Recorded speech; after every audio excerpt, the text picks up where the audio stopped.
Bismillahirrahmanirrahim. Assalamualaikum warahmatullahi wabarakatuh.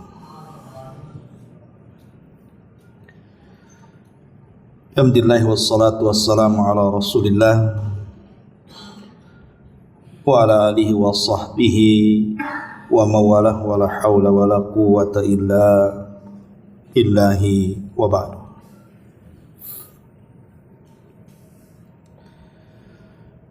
Hadirin dan hadirat yang dimuliakan Allah Subhanahu wa taala. Alhamdulillah di malam ini kita bisa duduk di Masjid Muhajirin. Salawat dan juga salam tetap kita hadiahkan kepada Rasul kita Nabi besar Muhammad sallallahu alaihi wa ala alihi wasallam. Pembahasan di malam hari ini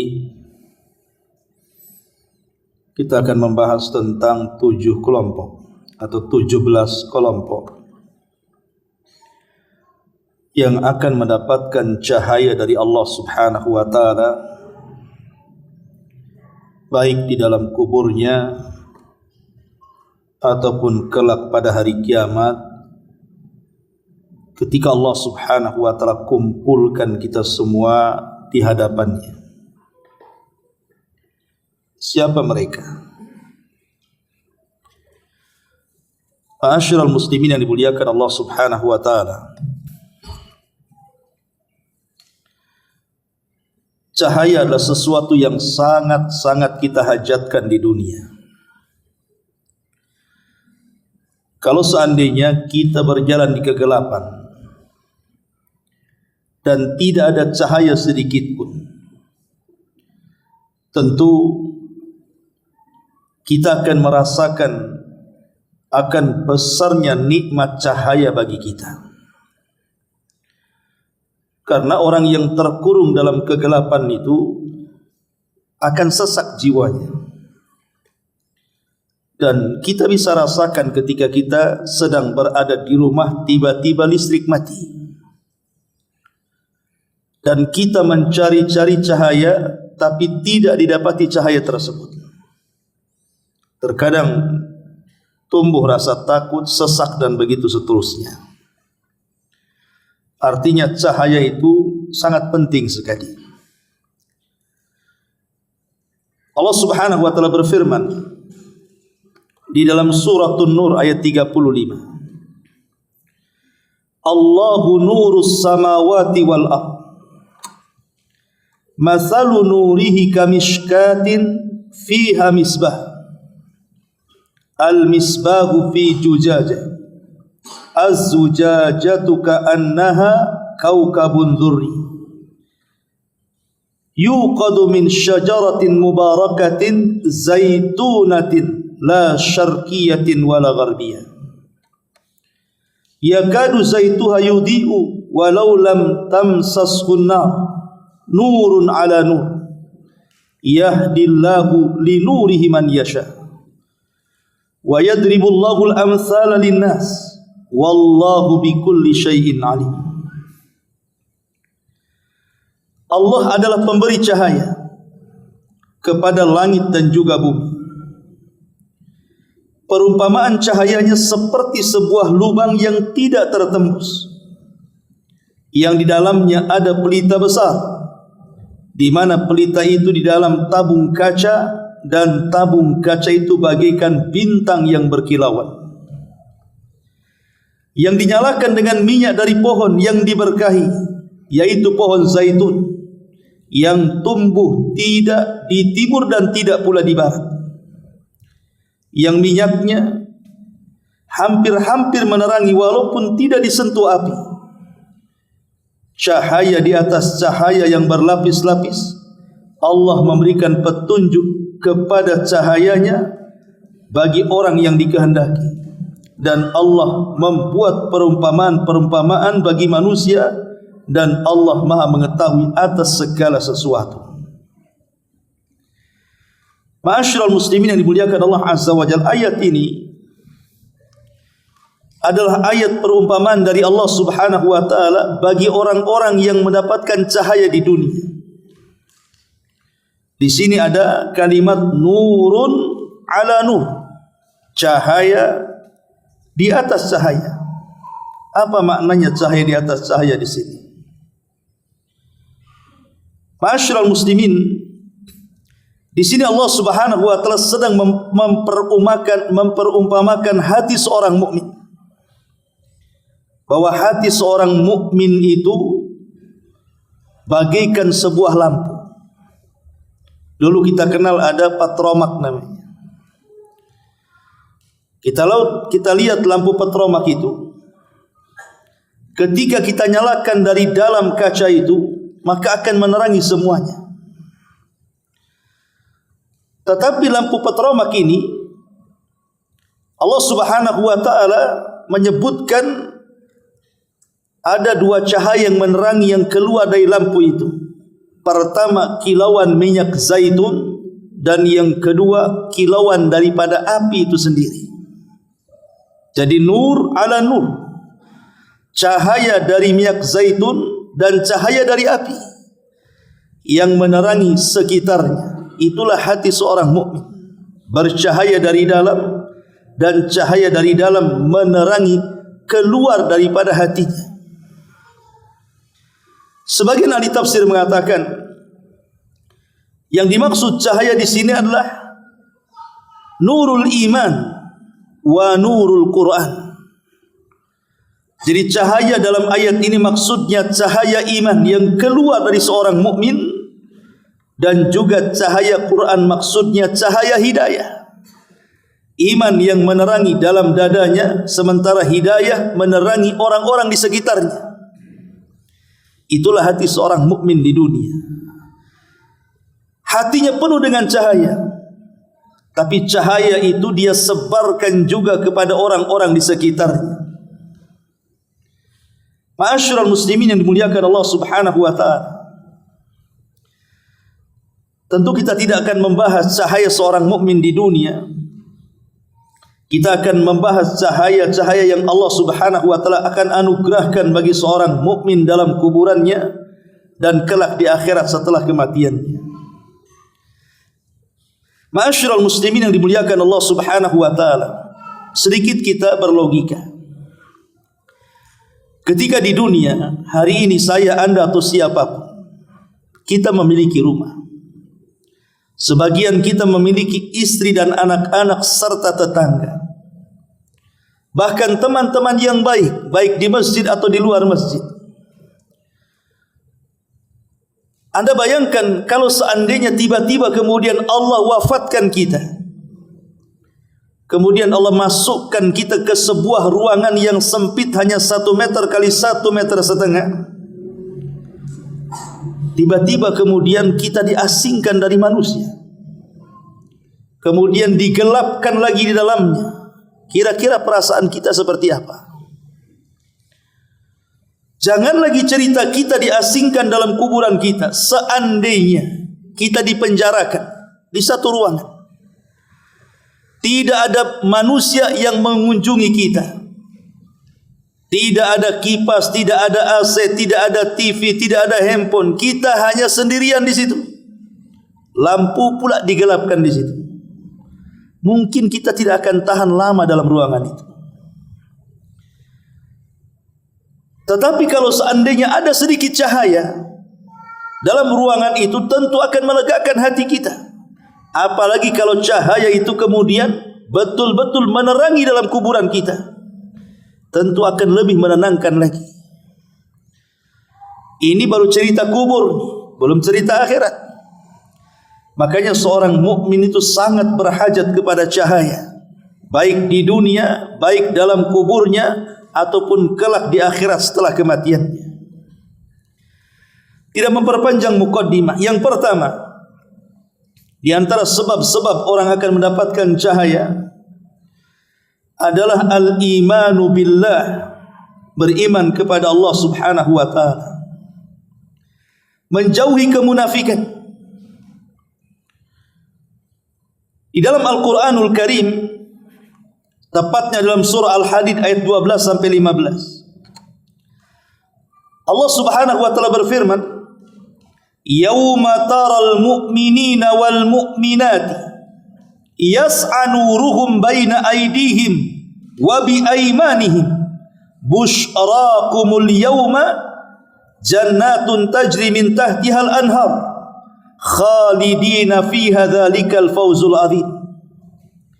Yauma yaqulul munafiquna wal munafiqat lilladzina amanu unzuruna naqtabis min nurikum qila irji'u wara'akum faltamisu nuran fadhuriba bainahum bisurin lahu babun batinuhu fihi rahmatun wa zahiruhu min kibalihil adzab.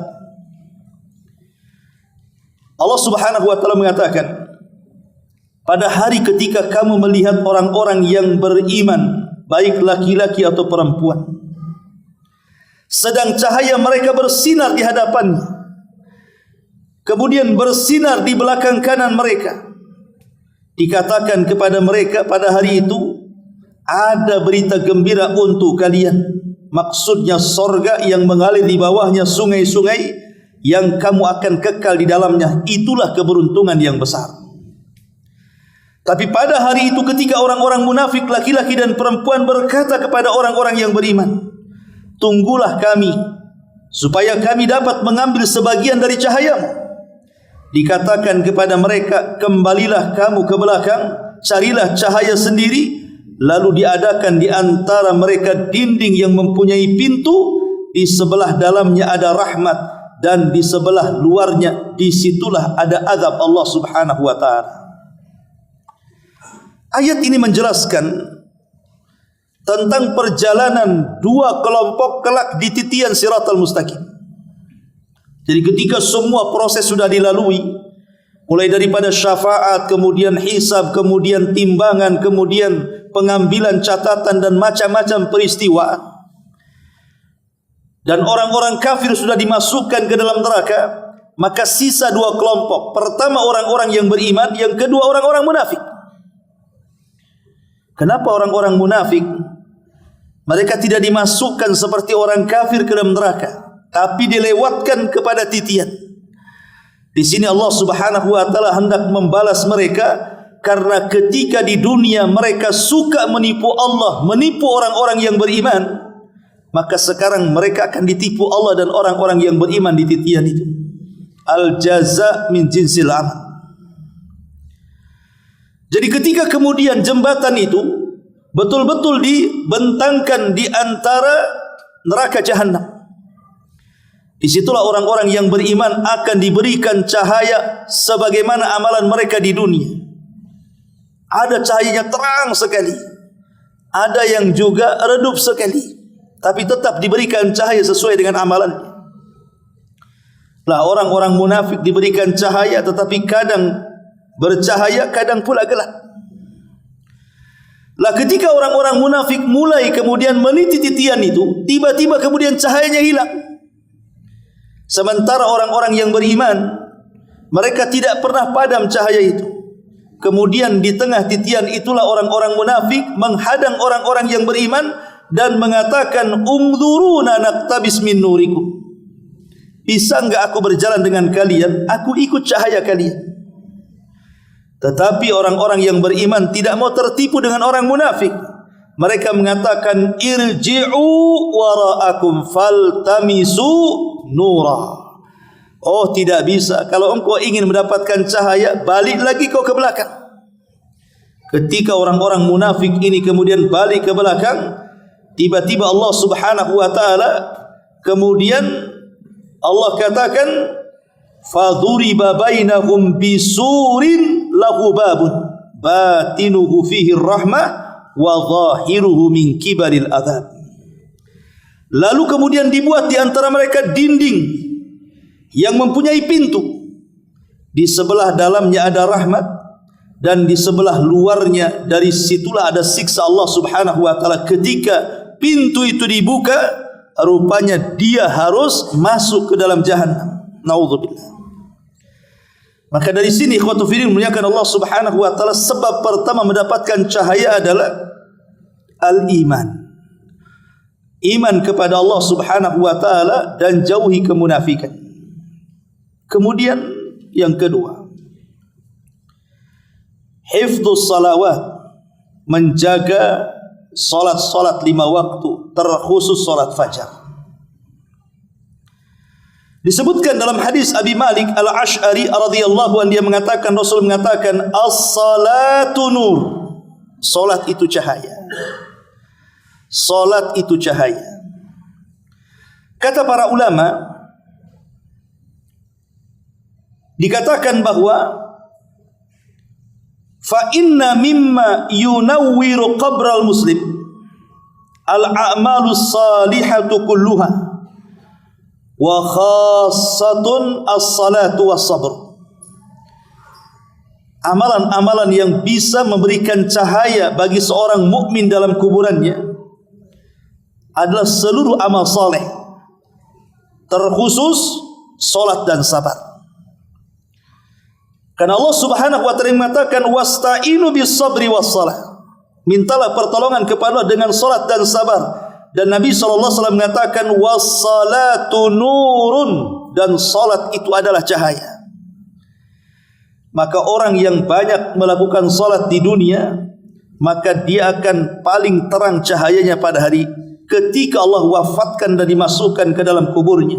Nabi SAW mengatakan wafsah lahu fi qabrihi wa nawwir lahu fihi.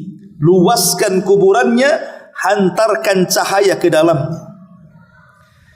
Ma'asyiral muslimin yang dimuliakan Allah Subhanahu wa taala, maka amalan yang kedua, perbanyak salat.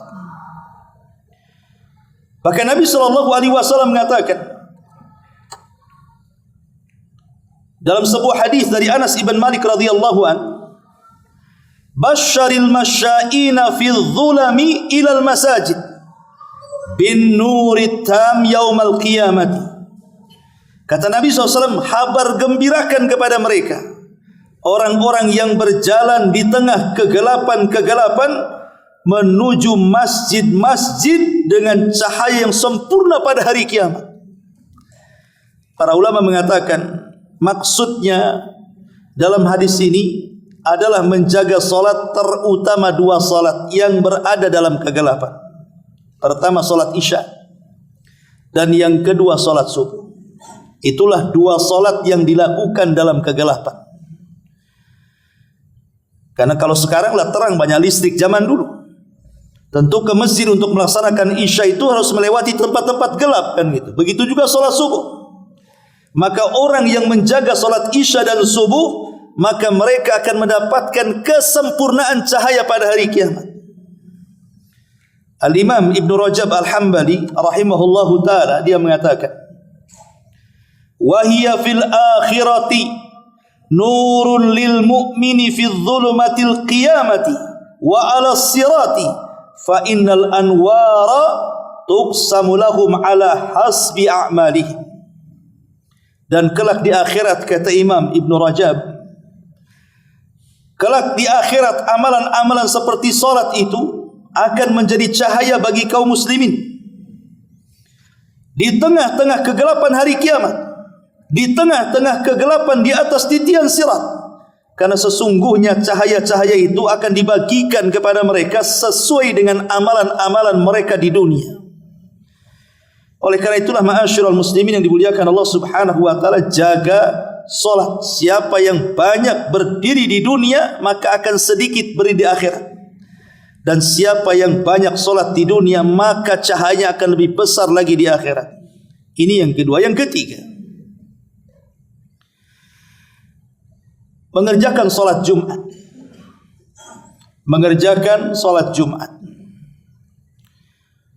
Nabi SAW mengatakan, an Abi Musa Al-Asy'ari radhiyallahu anhu, Nabi mengatakan, Inna Allah tabaraka wa ta'ala yab'atsul ayyama yaumal qiyamati ala hayatiha wa yab'atsul jum'atu zahra'a muniratu ahluha yakhuffuna biha kal arush tuhda ila karimiha tudi'u lahum yamshuna fi dawiha alwanuhum kathalji bayadan warihuhum tasta' kal miski yahuduna fi jibalil kafur yanzuru ilaihimus thaqalani la yadrafuna ta'ajjuban hatta yadkhuluna al-jannah la yukhalituhum ahadan illa al-mu'adhdhinuna al-muhtasibun. Abu Musa al-Ash'ari radhiyallahu anhu berkata, Rasul bersabda, sesungguhnya Allah Subhanahu wa taala mengutus hari-hari pada hari kiamat sesuai keadaannya, dan mengutus hari Jumat sebagai bunga yang bercahaya bagi yang para pelakunya, maka mereka berkumpul padanya seperti seorang pengantin yang diberikan kepada suaminya.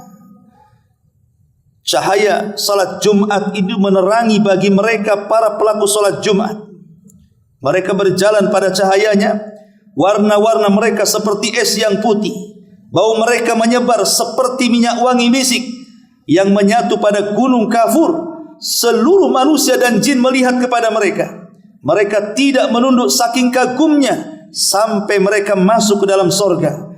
Tidak ada seorang pun yang mencampuri mereka kecuali orang-orang yang memandangkan azan, yang mengharap pahala Allah Subhanahu wa taala. Lihat, orang-orang yang salat Jumat diiringi cahaya sampai masuk ke dalam surga. Semua manusia yang menyaksikannya takjub. Makanya jangan remehkan orang yang melaksanakan salat Jumat itu. Kenapa Nabi SAW sampai memberikan pahala besar orang yang salat Jumat itu, sampai Allah utus malaikat yang berdiri di pintu masjid, coba bayangkan, untuk mencatat siapa yang pertama kali masuk. Kemudian diberikan pahala orang yang berhasil menempati saf yang pertama, maka dia sama dengan orang yang berkorban seekor unta. Kemudian saf kedua seperti korban seekor sapi, kemudian saf ketiga seperti korban seekor kambing, kemudian saf keempat seperti korban ayam, dan yang terakhir hanya 5 saf seperti berkorban telur ayam. Tidak ada lagi setelah itu. Tapi kenyataannya banyak orang-orang yang mereka meremehkan salat Jumat, datang itu ketika khatib sudah berkhutbah. Ini yang ketiga. Yang keempat, bersedekah atau mengeluarkan zakat. An Abi Malik al-Ash'ari radhiyallahu anhu, Nabi SAW mengatakan, was-sadaqatu burhan, dan sedekah adalah burhan.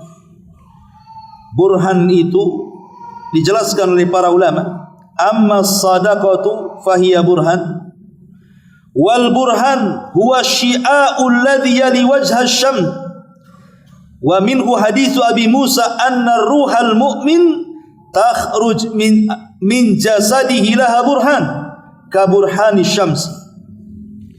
Adapun sedekah, maka ia adalah burhan. Maksud burhan adalah cahaya. Jadi maksud burhan dalam hadis ini adalah cahaya yang ada setelah mukanya matahari. Di antaranya hadis yang menunjukkan makna ini adalah hadis Abi Musa radhiyallahu an, bahwa ruhnya seorang mukmin keluar dari jasadnya memiliki cahaya seperti cahaya matahari. Maknanya di sini bahwa ketika Rasul mengatakan was-sadaqatu burhan, dan sedekah adalah bukti, maksud bukti di sini adalah cahaya. Jadi orang yang sering bersedekah, maka akan diberikan cahaya banyak dalam kuburannya dan setelah kematiannya. Kemudian yang nomor 5, senantiasa bersabar. Senantiasa bersabar ketika menghadapi takdir-takdir Allah Subhanahu wa taala. As-sabru ala aqdarillah. Nabi mengatakan dalam hadis yang sama, Abi Malik al-Ash'ari radhiyallahu anhu, Rasul mengatakan was-sabru dhiya'un, dan sabar itu adalah lentera. Imam Ibn Rajab mengatakan huwa an-nurul ladzi yahsulu fihi naw'un hararatun wa ihraq kadiya'i syamsi bi khilafil qamar fa innahu nurun mahd fihi isyraqun bi ghairi ihraq. Makna dia artinya adalah cahaya yang terjadi di dalam semacam panas dan menyengat seperti cahaya matahari, berbeda dengan bulan.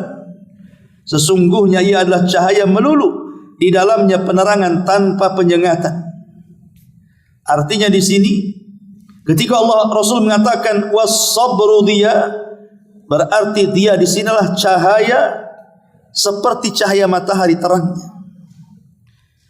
Karena kenapa Allah Subhanahu wa taala memberikan cahaya kepada orang-orang yang bersabar?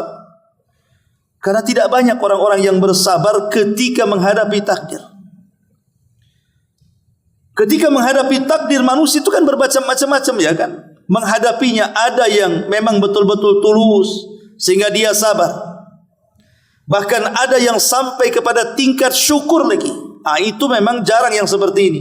Tapi kebanyakan orang menghadapi takdir ini, kalau dia buruk atau bentuknya musibah, biasanya tasakhut. Tasakhut itu menolak takdir Allah Subhanahu wa taala, dan itu yang paling banyak di tengah-tengah kaum muslimin. Ketika ditimpa penyakit, dia tidak terima dengan penyakitnya, bukan diambil kesempatan untuk menggugurkan dosa-dosanya. Ketika diberikan kemalangan, mungkin ekonominya jatuh dan begitu seterusnya, dia pun stres. Bukan kepikiran bahwa boleh jadi itu Allah Subhanahu wa taala menghendaki lain. Wa asa an takrahu syai'an wa huwa khairul lakum. Boleh jadi sesuatu yang kita anggap buruk itu baik pula bagi kita. Kemudian yang keenam, membaca surah Al-Kahfi pada hari Jumat. An Abi Sa'id Al-Khudri radhiyallahu an, Nabi SAW mengatakan, man qara'a surat Al-Kahfi fi yaumil jum'ati adha'a lahu min nur ma bainal jum'atain. Abu Sa'id Al-Khudri radhiyallahu mengatakan, Rasul bersabda, barang siapa yang membaca surah Al-Kahfi pada hari Jumat, niscaya akan diberi baginya cahaya di antara dua Jumat. Cahaya di antara dua Jumat. Sebenarnya para ulama mengatakan artinya Allah berikan petunjuk yang banyak. Allah akan berikan keimanan dan ketakwaan yang lebih. Kalau betul-betul dia membaca surah Al-Kahfi dan merenungkan isinya. Hadis ini disahihkan oleh Syekh Albani rahimahullah dalam kitabnya Sahih Al-Jami nomor 6470. Kemudian yang nomor 7, selalu membaca surah Al-Baqarah dan surah Al-Imran. Biasakan membaca surah Al-Baqarah dalam rumah kita dan juga surah Al-Imran. Lihat faedahnya dari Abi Umamah Al-Bakhili, dia mengatakan Rasul bersabda, Iqra'u Zahrawaini Al-Baqarah wa surat Al-Imran. Kata Nabi SAW, bacalah Zahrawaini, yaitu surah Al-Baqarah dan surah Al-Imran. Maksud Zahrawaini adalah dua cahaya, kata para ulama. Jadi dua surat ini adalah dua surat yang akan membawa cahaya kelak pada hari kiamat. Baca surah Al-Baqarah dan juga surah Al-Imran, dan itu berada di permulaan surah setelah Al-Fatihah. Kemudian yang nomor 8, mempelajari Al-Quran dan juga menghafalkannya. Dari Abdullah ibn Buraidah Al-Aslami radhiyallahu an, dari bapaknya, dia berkata Rasul bersabda, man qara'al Qur'ana wa ta'allamahu wa 'amila bihi albasa yaumal qiyamati tajan min nurin daw'uhu mithla daw'i syamsi yuqsa walidayhi hullatani la yaqumu bihima dunya fayaqulani bima kasaina fayuqalu bi ahadi waladikum al-Qur'an.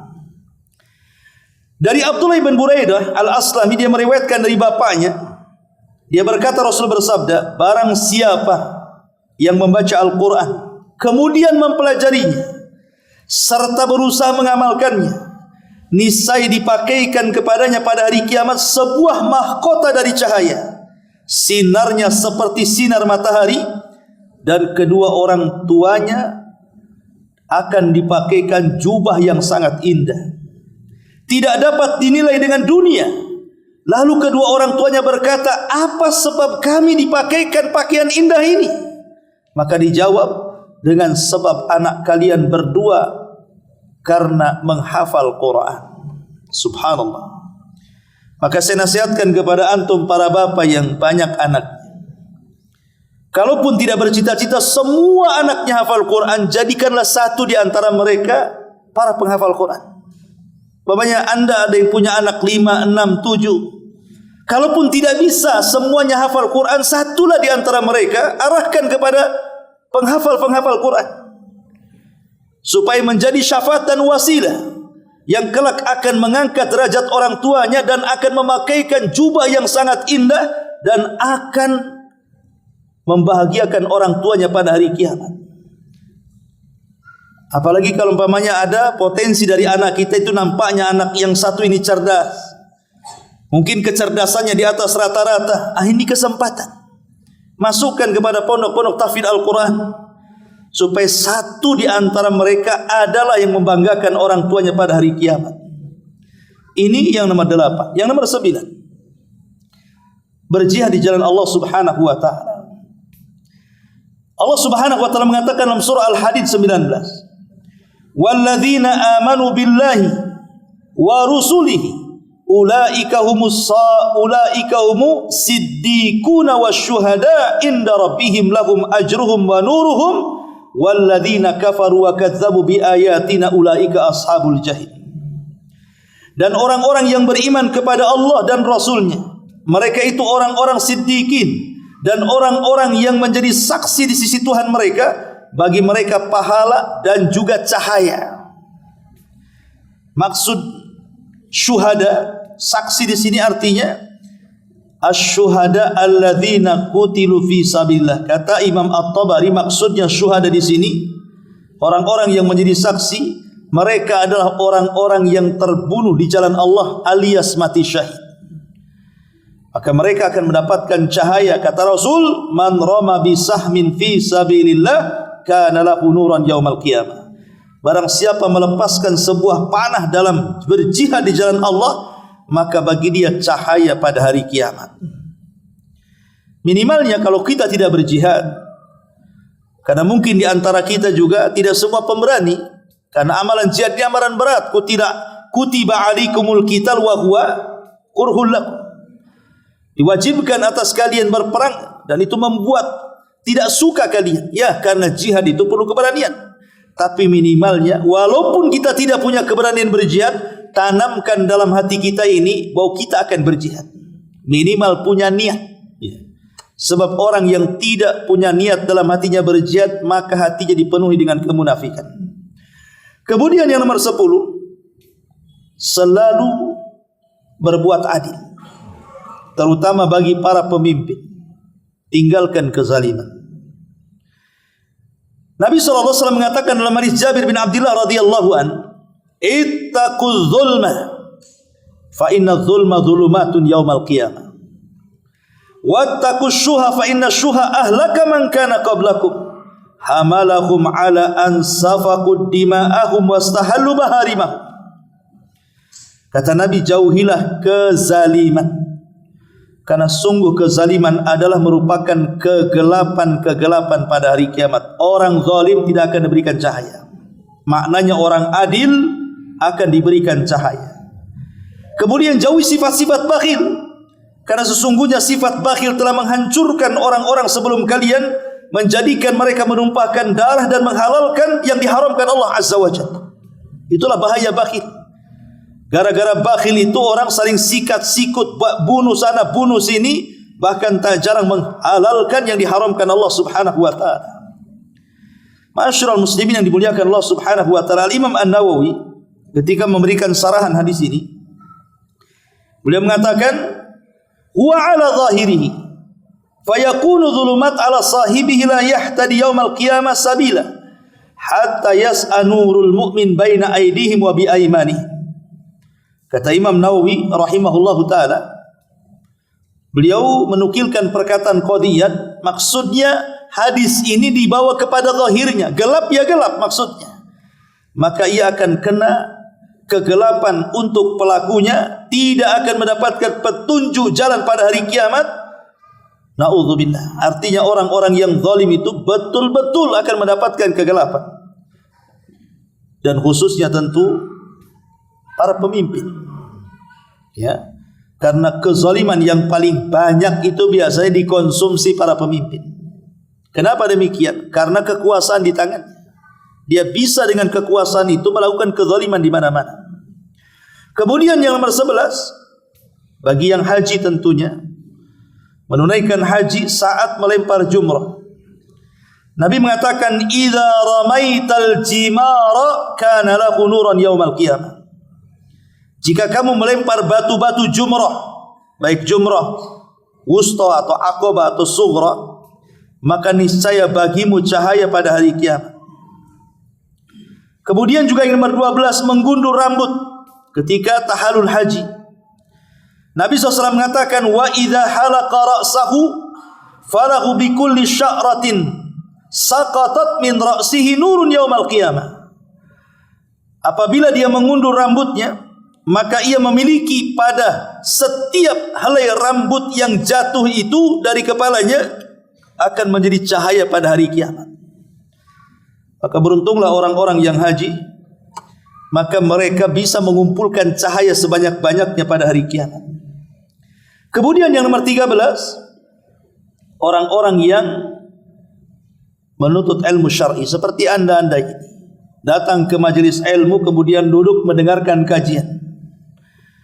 Dari hadis Abu Hurairah radhiyallahu anhu, Rasul mengatakan, "Man salaka tariqan yaltamisu fihi ilma sahhalallahu bihi tariqan ilal jannah." Barang siapa yang menempuh jalan mencari ilmu syar'i, ilmu agama, Allah akan mudahkan baginya ke dalam sorga. Kata para ulama, dimudahkan di situ artinya kelak pada hari kiamat akan dimudahkan dengan diberikan banyak cahaya.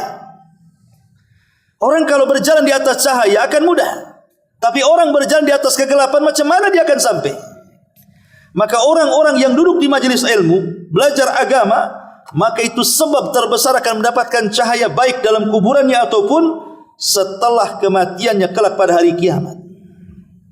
Ma'asyiral muslimin yang dimuliakan Allah Azza wa Jalla, makanya Imam Syafi'i rahimahullahu taala, beliau mengatakan ada seseorang yang bijak menulis surat kepada seseorang yang bijaksana.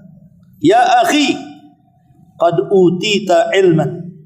Wahai saudaraku, kamu sudah diberikan ilmu. Maka janganlah kemudian ilmu itu kau gelapkan dengan dosa. Artinya bahwa, kata Imam Syafi'i rahimahullahu ta'ala, kalau Allah sudah berikan pengetahuan, janganlah pengetahuan yang merupakan cahaya itu kau gelapkan dengan dosa.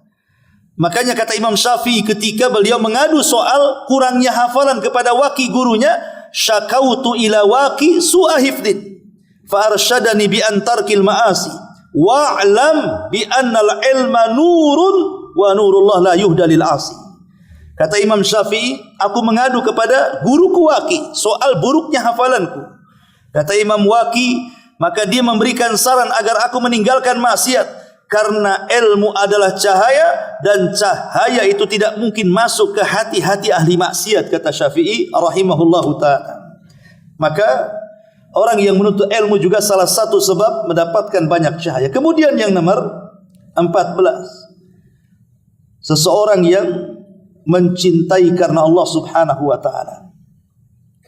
Dia bukan keluarga kita, dia bukan saudara kita, bukan sekandung, bukan seibu, bukan siapa-siapa. Dia bukan siapa-siapa kita, tetapi kita senantiasa baik dengan dia lillahi, karena Allah. Jadi mencintai saudaranya karena Allah, bukan karena faktor ekonomi, bukan karena faktor dunia, tidak, lillahi ta'ala, karena Allah. Dijelaskan dalam sebuah hadis, Nabi mengatakan, "Ya ayyuhan nas, isma'u wa'qilu wa'lamu." Wahai manusia, dengarkan, pahami dan ketahuilah, anna lillahi ibadan laisu bi anbiya wala syuhada yaghbituhumul anbiya wa syuhada ala majalisihim wa qurbihim minallah. Kata Nabi SAW, ketahuilah bahwa Allah itu mempunyai hamba-hamba. Mereka bukan nabi, mereka bukan orang-orang yang mati syahid, yang menjadikan duduk dan dekat mereka dari Allah Subhanahu wa ta'ala. Faja'a rajul minal A'rab, tiba-tiba ada Arab Badui datang. min qasiyatin nasi wa alwa biyadihi ila Nabi sallallahu alaihi wasallam. Lalu datang seorang Arab pedalaman dari orang biasa dan ia menunjukkan tangannya kepada Rasul lalu berkata, "Ya Nabi Allah, nasun minan nas laisu bi anbiya wala syuhada yaghbituhumul anbiya wasyuhada ala majalisihim wa qurbihim min Allah. An'athum lana ya Rasulullah, atau sifhum lana ya Rasulullah, atau fassirhum lana ya Rasulullah." Maka orang ini mengatakan, Rasul, kok ada orang yang bukan nabi, bukan syuhada, tetapi nabi dan para syuhada sangat cemburu dengan orang ini karena kedekatan dia dengan Allah Subhanahu wa taala. Bisa enggak kau sifatkan siapa mereka? Maka Nabi sallallahu alaihi wasallam mengatakan, hum nasun min afna'in nas wa tawaz al-qabaili lam tasil bainahum arhamun mutaqaribatun tahabu fillah wa tasafau yada'u Allahu lahum yawmal qiyamah manabira min nur fayujlisuhum 'alaiha fayaj'alu wujuhahum nuran wa thiyabahum nuran yafza'un nasu yawmal qiyamah wa la yafza'una wa hum awliyaullah alladzi la khaufun 'alaihim wa lahum yahzanun. Apa kata Nabi sallallahu alaihi wasallam? Mereka adalah manusia dari berbagai macam dan campuran dari beberapa kabilah, tidak tersambung di antara mereka hubungan pertalian kerabat ataupun kekeluargaan. Mereka saling mencintai karena Allah dan mereka saling mensucikan. Maka Allah akan meletakkan bagi mereka pada hari kiamat mimbar-mimbar dari cahaya. Maka mereka akan duduk di atas mimbar bercahaya itu. Lalu Allah menjadikan wajah-wajah mereka bercahaya pula, pakaian-pakaian mereka bercahaya pula. Ketika manusia tersentak pada hari kiamat, mereka tidak tersentak. Mereka adalah wali-wali Allah yang tidak ada rasa takut di hati-hati mereka dan tidak ada kekhawatiran. Subhanallah. Ya. Jadi Allah Subhanahu wa taala akan meletakkan satu mimbar di bawah arsy. Mimbar itu penuh dengan cahaya. Semua menginginkan di atas mimbar itu mereka duduk, termasuk para nabi, termasuk para syuhada. Tapi tiba-tiba kemudian ada orang-orang yang duduk di situ, mereka bukan para nabi, mereka bukan para syuhada, bahkan para nabi dan syuhada cemburu. Kenapa orang itu bisa duduk di situ? Tiba-tiba setelah duduk, wajah-wajah mereka ikut bercahaya, pakaian-pakaian mereka ikut bercahaya. Ketika ditanya, Rasul, siapa orang yang memiliki tempat yang tinggi kelak pada hari kiamat, yang penuh dengan cahaya itu? Maka Rasul SAW mengatakan, mereka adalah orang-orang yang senantiasa menanamkan kecintaan kepada orang lain, padahal orang itu bukan kerabatnya, bukan keluarganya, bukan siapa-siapa. Dia cinta karena Allah dan benci karena Allah Subhanahu wa ta'ala. Ini penting, karena di zaman sekarang terkadang orang melakukan perkawanan itu karena dunia. Saya dekat dengan dia itu kan ada hubungan bisnis. Saya dekat dengan dia itu karena ada hubungan dunia. Tidak ada orang yang dekat itu karena Allah, betul-betul karena Allah.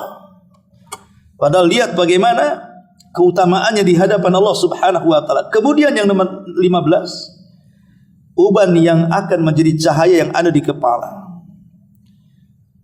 Ma'asyiral muslimin yang dimuliakan Allah Azza wa Jalla, disebutkan dalam hadis Fadalah Ibn Ubaid, Nabi mengatakan, man syaba syaibatan fi sabilillah kanat nuran yaumal qiyamah. Qala rajulun inda dhalik fa inna rijalan yantifuna syaibah.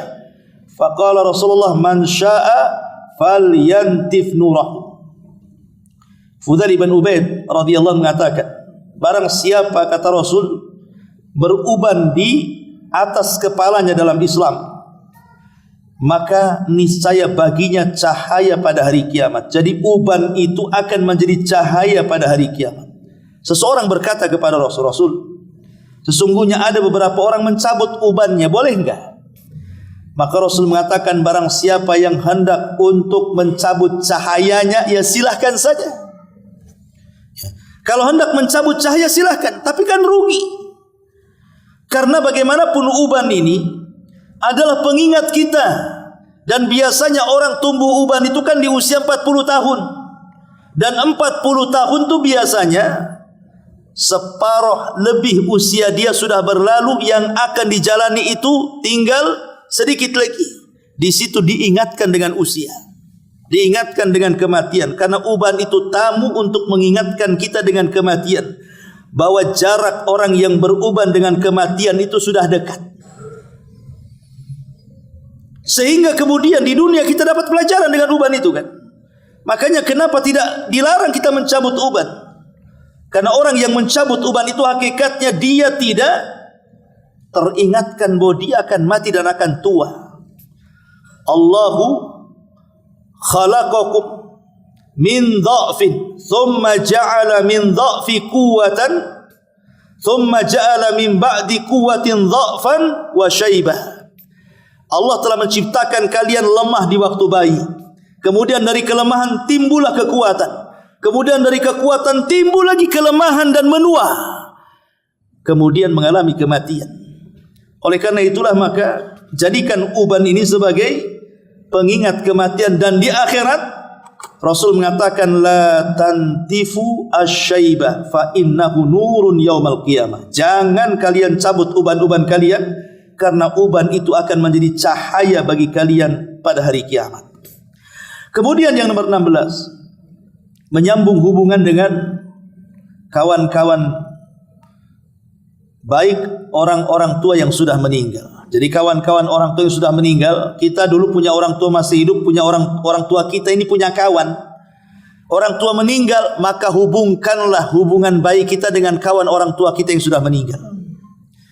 Nabi SAW mengatakan dari hadis Ibnu Umar radhiyallahu anhuma, marra Arabi fi safarin, kata Abdullah ibn Umar, seorang dari pedalaman berpapasan saat safar. Ya. Lah kebetulan orang ini siddiqon di Umar. Jadi dulunya dia kawannya Umar bin Khattab, sekarang berpapasan dengan anaknya Ibnu Umar dan Umar sudah meninggal.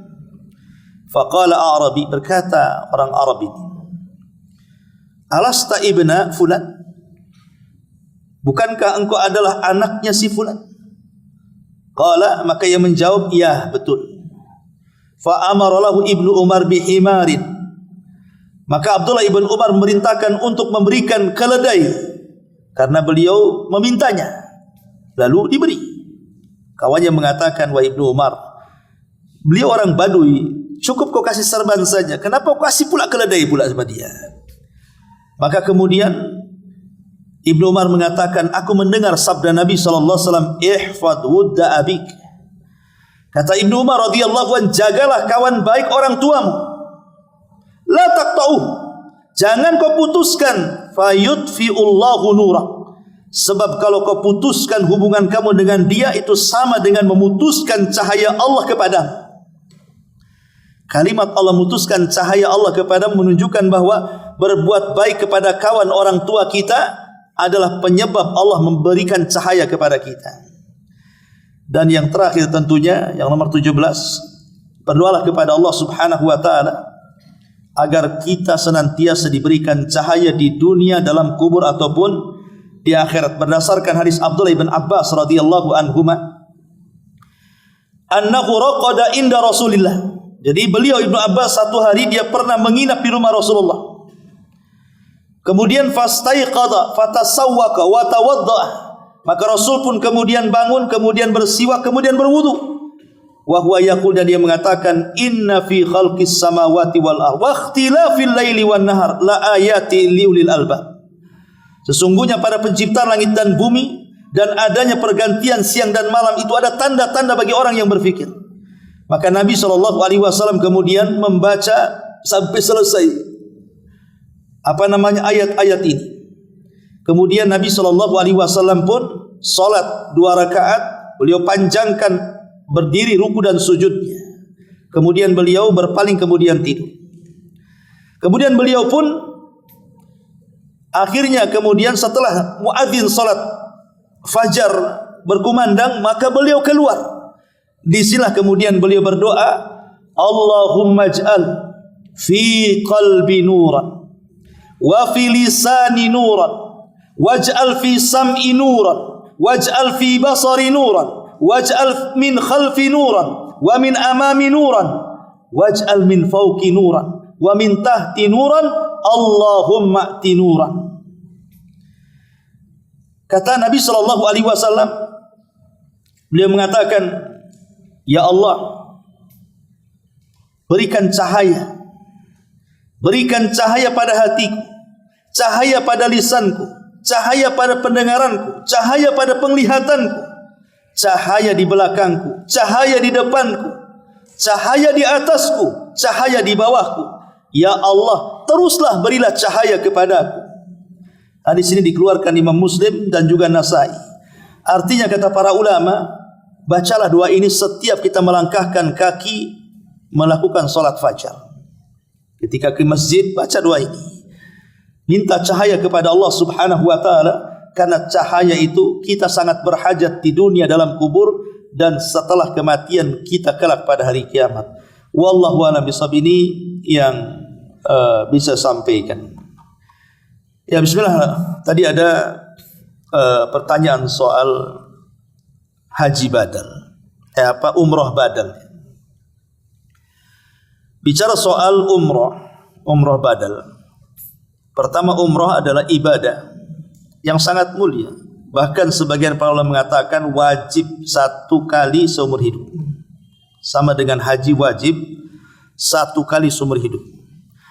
Dan ini pendapat yang kuat bahwa umrah dan haji itu hukumnya sama. Kenapa? Karena disebutkan satu nafas dalam satu surat.